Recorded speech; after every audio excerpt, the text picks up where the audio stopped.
Hi, this is Dennis with Second Chance Tackle, and today we're going to work on a project I've been tasked with. I've been asked to replace the side plate on a early Penn 85 model Seaboy. There's a couple of distinguishing factors with that. It's early because of the wooden handle. It's a Seaboy because the handle screw is a screw rather than that scalloped top. And this one has a broken piece underneath here. It was sent in by Neil, and Neil had asked me if I could swap over the side plate so that he has the full cone. Well, this will serve as a couple of things. It'll show you how to complete that task, but it'll also show you how to rebuild a Penn side plate in its entirety, starting from scratch. And we'll try and pass along the tips and techniques on how to do that, so that you can do it yourself should the need occur where you have to replace a side plate, or more importantly, if you're servicing a Seaboy reel, or a Long Beach reel, or a Del Mar reel, or any of them in that series. Well, this is going to be a guide for how to service it, because they're all pretty much the same when it comes to that. Alright, so I started by removing the handle and the star adjuster and the spacer, and I'm going to continue taking off the exterior pieces. And as I do, I want to encourage you to subscribe to my channel, and if you do subscribe to my channel, please use the notification button. That'll let you know when I'm posting, and well, you can make a determination as to whether you want to see those types of videos, and it'll tell you when so that you can be the first on your block to see it. How do you like that? Well, we're transferring pieces and parts. Now, on a normal part of the service, you do not need to remove this side plate bearing, but if you're transferring it, you certainly do. And that's a 10mm nut. It's actually, I believe, a 7/16 nut. These were made with American thread sizes prior to the 2000s, so it's not metric, but some kind of metrics do cross over, as many of you are aware. I was also asked to replace the reel seat on this, so we'll do that in a little while. It's already been removed. It had a frozen screw that was not holding very well. So when you take your pieces off, you want to take pictures along the way as milestones, just in case you get stuck. It's always easier to look at a picture or a reference guide or something than to sit there and try and figure it out, and sometimes be wrong. You also want to note if there's any differences in the pieces and parts. In this case, the screws that come out from below are fully threaded screws. The ones coming out up top are only partially threaded. When I've removed the 4 screws, I can remove this. And this is the first thing I wanted to see. I wanted to see a flat spring for the anti-reverse dog, because the side plate that he had ordered up does have the stud here for the replacement. And well, if it had a coil spring setup, this side plate would not work. So we're okay there. And we'll just take the 2 screws or springs, and we'll put those into the parts tray. Now I know this reel well, but if you don't know the reel, and maybe you're working on one and just going to get adventurous, that's okay. I encourage that. But one of the things you want to do is maybe pull a schematic of the reel to see how the parts go in a exploded version, so that, well, you kind of prep yourself for what you got to do before you get it done. All right, well, in order to remove the eccentric, you have to remove the eccentric lever, and then we can just push the eccentric out or pull it out, your choice. And then underneath that is the spring for the free spool release. So that's what we'll do right now. We're going to just reinstall that. I don't have to put that in there. Make sure that it's clean. As you're doing this, you might as well service the reel, which is why I said at the beginning, if you have one of these that just needs service, well, this is going to show you how to do that as well. Alright, you don't need to remove the free spool eccentric, spring, and lever as part of the general service, unless a piece of that is broken. Then of course you're going to need to replace that. Okay, you want to put the spring into the hole in the eccentric, Then you want to mount the eccentric into the hole in the side plate. And this tag end of the spring belongs over here in this little corner. So you need to rotate this. That's how it's going to go. Okay, when you tuck the arm under there, the spring is inside. Find your lever, turn it upside down so that you can bring it to the point where you can clear the barrel. That's usually about halfway, just like that. You'll find a balance point. Keep the pressure on the back end of that. Flip the lever over. Reseat it. And then get your screw. That's the wrong screw.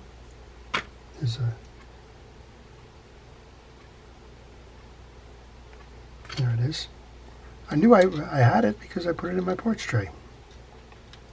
I use a parts tray to keep all of my pieces and parts when I take them off so that I can find them when it's time to reset.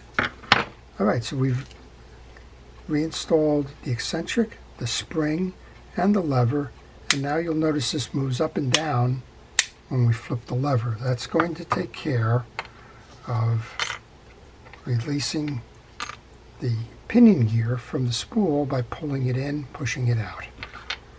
Let's service the bridge while we're doing this. As we mentioned, it's got an anti-reverse dog in here, and that anti-reverse dog is operated by a flat spring. The flat spring is going to lay on the top of the dog, circle around the post, and land in the side plate. Before we do that, we want to check the condition of the drag washers. And let's see if we can service the gear sleeve as well. On a reel this old, chances are it's been serviced a lot of times. And you just want to check to make sure that it's acting optimally. You just saw what I did there. I took an awl and I pushed the pin that holds the sleeve to the gear shaft, push that out. And you may need a little assist for that last little piece to pull the pin out, or to pull it just so that it remains in here but clear of the groove. There's a groove right here that it rides on, and you want to make sure as you do this that you clean all of this up, because a lot of times the old greases and the like will kind of start to shellac or gather or dry in that slot, and it makes that gear sleeve very difficult to turn. Well, I'm going to put a little coat of light fishing wheel grease on here, and we can take our gear sleeve, put that back on, push the pin in to hold it into the groove. If you need an assist, use pliers to pull it down. You need to make sure as you do this that you clear the ridge here. Let's see what we have in terms of drag washers. Nick had asked me to replace the drag washers if they're the older ones. They are the older ones. These are the older leather ones. And it makes sense at this point. Well, you know what? These are in pretty good shape. I think we're going to leave these. He said if needed. Well, it's needed. That's what I was checking for, to see if they were brittle, and they are. If they snap in half like that, it's time to replace. All right, I'm just going to shut this off for a moment. I'll be right back with the drag washer. The drag washers are HT100s. They're the Penn Parts 6-60. They fit in the 85, the 285, and the Long Beach series 60 and 65. When I install new drag washers, I like to use a drag grease. I'm using Cal's Universal Drag Grease. That's to keep them flexible. They're permeable washers, so I'm just going to dip them in. I use my glove as a tool. I'm just going to set them aside for a moment here. We can get the old ones off the table. And I just want to spend a moment, make sure that the main gear is clean. It doesn't hurt to find a hard brush, like a toothbrush or a bristle brush, or in this case a dollar store brush that came in a 3-pack with metals.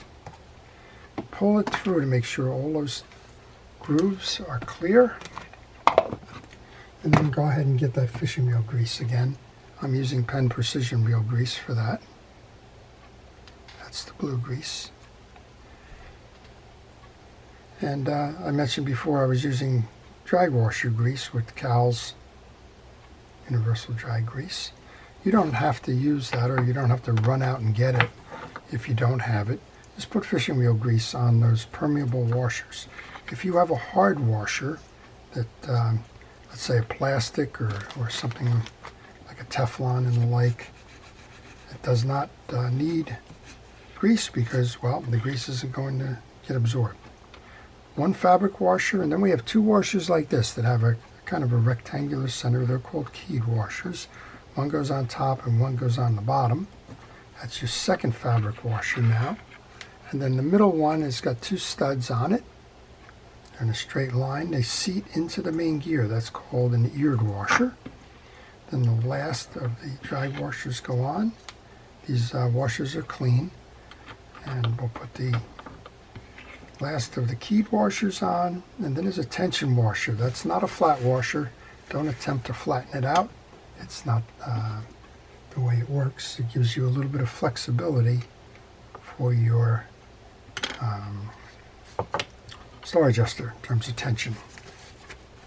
All right, again, make sure that your metal parts are clean. This is the yoke. It's called a yoke as well. It looks like a yoke of a farm team. You get grease on both sides.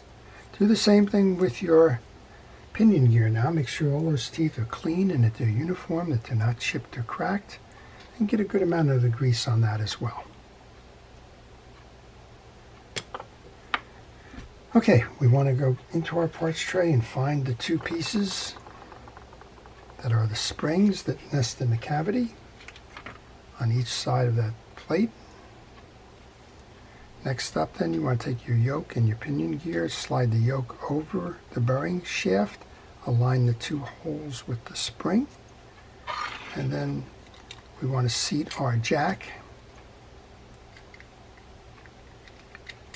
Push down on your yoke, align the slot in the jack, and then it seats with the slot and the case stud together.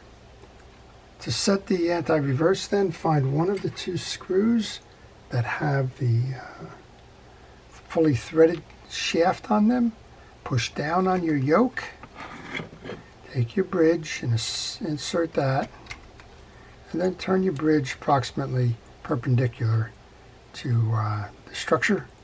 Take your fully threaded screw in through the side plate, hold it with your finger on the back. Next up is your anti-reverse dog. Seat that in and make sure that it's over the ratchet in the back. And then we have that flat spring again. So what I mentioned before was the flat spring is going to ride on the top of this anti-reverse dog, under this stud, and nest in the case here. Always hard for me to do this one with the camera. So I'll try and get it done. If we don't, I will apologize. Okay, there we go.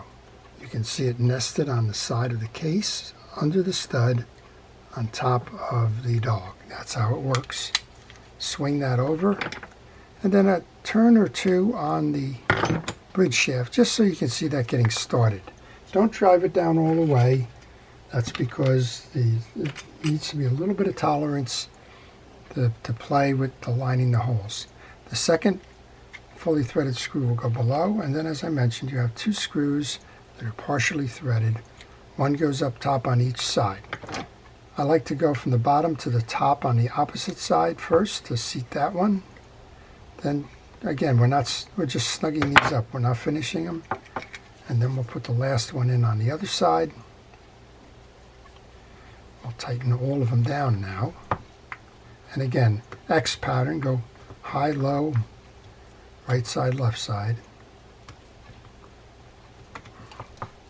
And that's how you reinstall the bridge, the anti-reverse dog, the yoke, the pinion gear, and the jack. You only need a little bit of grease on this now. And that grease is going to be right here where the jack is going to go under the bridge. And you can test that right now. Push it in. You'll see that it pulls the pinion gear back. That's going to disconnect it from the spool and allow it to go into free spool. When you bring it back to engage mode, you'll notice it came up, and that's going to grab the ridge on the spool. So there's a shoulder right here, and that's what's being pulled in and out of. Okay, the only thing left to do on this side then would be to put the gear sleeve spacer back on. And the star adjuster. And the handle to complete that exercise. I'm going to leave the handle off because I've got a little bit of work to do. We're not going to show it in the video here, but they had asked me to change the reel seat because of the rusted in screw. So I'll just leave it here. Just want to make sure it's tight and just show you that it spins nice and easily. So I hope that that's been helpful to you. If you have a side plate that needs to be replaced, that's clearly A to Z. And if you have a reel that needs to be serviced, well, you saw how to take all the pieces and parts off, how to clean and inspect them, lubricate them, and reinstall. So I hope you've enjoyed that. To our first responders and essential personnel, thank you for all it is that you do to keep us safe. Your efforts are truly appreciated. To everyone, please stay fishing, enjoy your time on the water, keep your reels serviced, and take a friend fishing. This is Dennis with Second Chance Tackle. Have a great day.